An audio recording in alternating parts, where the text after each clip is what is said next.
Bonjour tout le monde. Allez, on prend place, la classe commence. C'est un vrai plaisir de se lancer dans cette nouvelle explication visuelle aujourd'hui. On va mettre notre blouse de scientifique de la langue et on va se construire tous ensemble une véritable boîte à outils syntaxique. On le sait bien, analyser une phrase pour comprendre ce qui s'y passe, ce n'est pas de la magie, c'est de la pure mécanique. Alors plongeons-nous là-dedans et découvrons nos 5 instruments de diagnostic.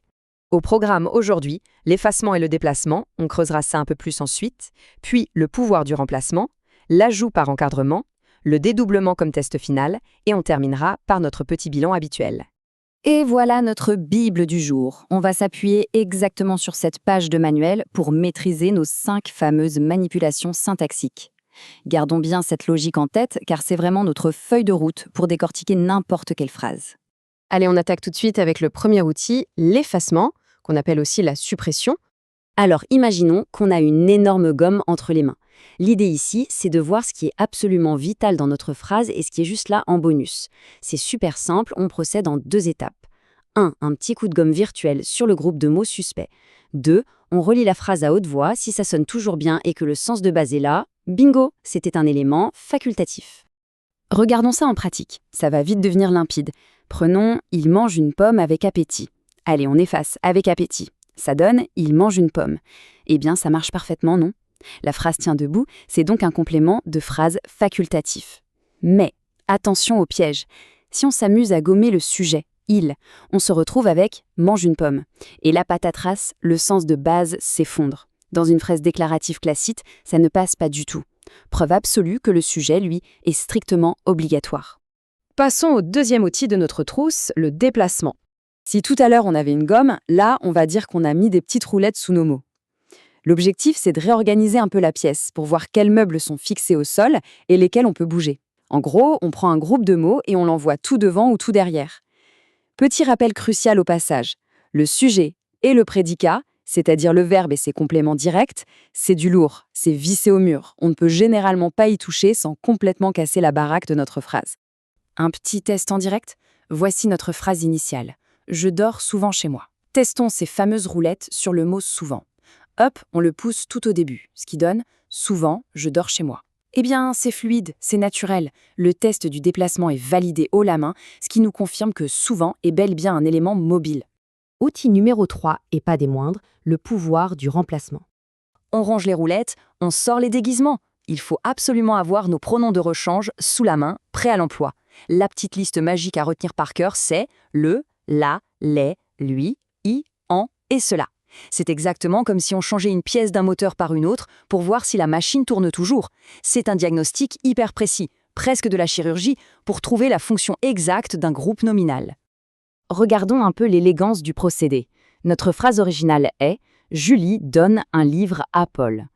Quel est le job de « un livre » ici? On va le déguiser en pronom « le ». Résultat, Julie le donne à Paul.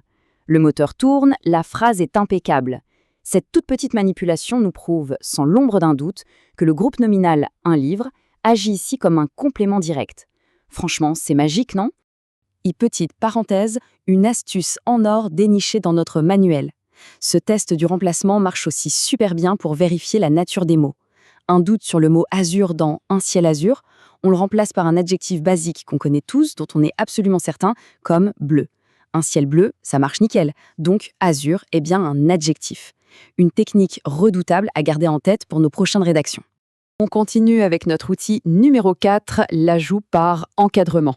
Là, on allume carrément le gros projecteur de théâtre. C'est la technique absolue pour isoler le vrai chef d'orchestre d'une phrase, le sujet, ou alors son attribut. C'est super visuel, on voit littéralement mettre le groupe de mots dans un cadre, les termes « c'est » juste avant et le petit mot « qui » juste après. Et si on a du pluriel, on sort le « ce sont qui ».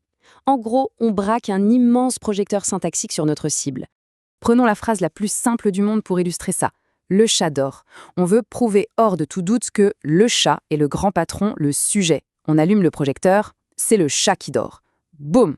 Ça a du sens, la mise en relief est parfaite. C'est la preuve à 100% que c'est bien notre chat qui fait l'action de dormir. Pas de débat possible. Tant qu'on est dans la famille des ajouts, un petit mot sur une variante en or, le test de l'adverbe de négation. Si on cherche désespérément le verbe conjugué dans une phrase interminable, on chausse tout simplement nos lunettes de négation. Ne pas.